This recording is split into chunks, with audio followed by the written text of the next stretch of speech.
Germán, contame de tu novela. Bueno, hablando de música, Ahí está. la novela que se viene en Editorial del Aire se llama Cumbia Nena. Cumbia Nena. Sí, hay una presencia muy importante de esa música que algunos llaman tropical.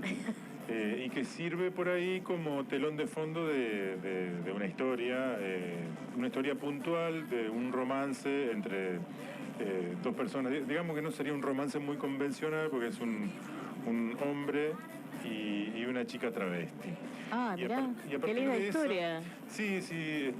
Me gustó la historia. Yo viví en una época ahí en la zona de la terminal, entonces vivía en la esquina de donde tenían paradas las chicas. Ajá. Y esto surgió, en realidad la novela surgió de una charla que tuvimos con Graciela en el encuentro de escritores de la costa. Ajá. Sí. Fue allá por septiembre, algo así del año pasado. Del año pasado, sí, finales de agosto, septiembre. Sí, por ahí.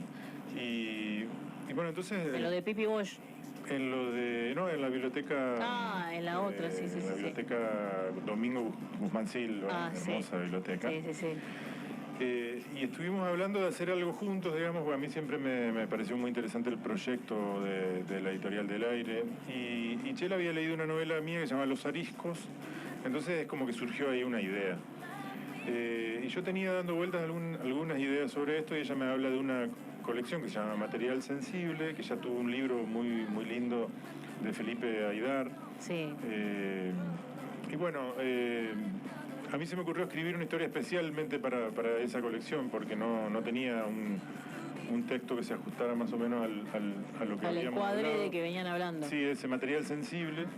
Y bueno... También yo tenía ganas de escribir algo sobre el mito popular de Gilda. Mirá qué bueno, qué interesante. Así que bueno, ahí como para indagar un poco en la cuestión esta de cómo nos identificamos, o hay alguna gente que se identifica con las personas que tuvieron algún tipo de celebridad o que llegaron a la gente por algún motivo. Tenemos un caso reciente de la muerte de Diego Maradona, y en este caso Gilda aparece en la novela como una esperanza de este hombre que va a después tener un romance, pero tiene un hijo que tiene un problema de salud y lo que falta es el dinero para los tratamientos, todo ese sufrimiento, digamos, del que tiene un familiar y no lo puede ayudar. Y bueno, y entonces a través, no voy a contar todo, por favor, porque ya salió tu novela. Está en imprenta, va a estar, creo está que... en el horno todavía. En 2 semanas, sí, está ahí. Eso hay que preguntarle a Chela en el Instagram de la Editorial del Aire. Pero ya está la preventa, así que se puede decir que está llegando. Y bueno, se vertebra, digamos, la historia a partir de la música popular, de la figura de Gilda y de la realidad de una chica travesti que está parada en una esquina y un muchacho que vende su fuerza de trabajo bastante barato en una obra de construcción. Eso es más o menos la historia. Y después se pueden hacer un montón de evaluaciones de cómo se puede encarar una historia. Va a estar ahí. Va a estar ahí, o sea que dentro de 2 semanas vamos a tener Sí, yo creo que si no hay ningún problema, en 2 semanas tendría que estar. Germán, o sea, siempre la observación, vos fíjate que siempre hay un detonador para la narrativa. Sí, claro, sí. Sí, a mí siempre me ha pasado...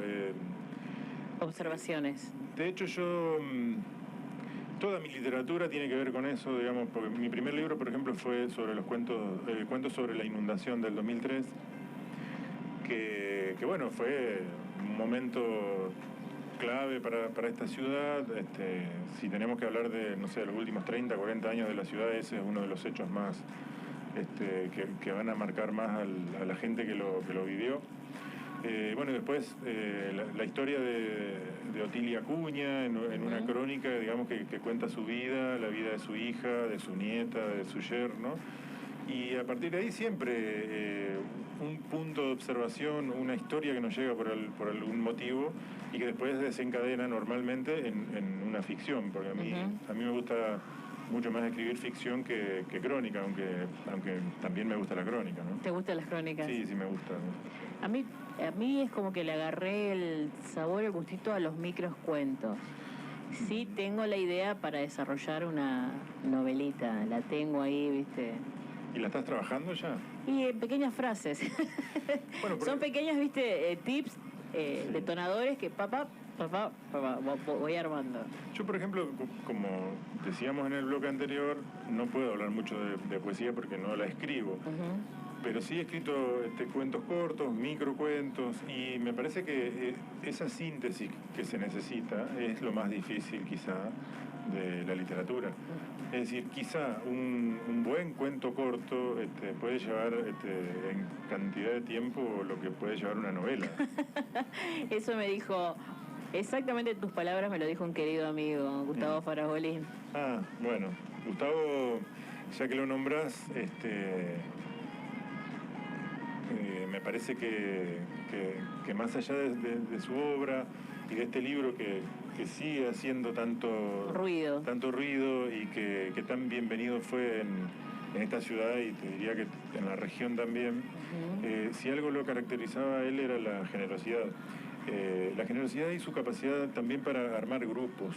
Sí, sí. Y eso es algo que no se consigue en el supermercado. No, eso no lo compras hecho, eso lo tenés que armar. Es como que decís, me siento a armar un grupo de personas y como que él iba eligiendo a las personas. Sí, y además, no sé, tenía como una atracción por gente que después se llevaba bien y que se hacían amigos y eran así como más tertulias que otra cosa, ¿no? Sí, era más que nada. Vamos a un pedido que me acaban de hacer acá nuestros fiel oyentes, Jun, que vamos con el Tano Marcielo, Bajo el cielo.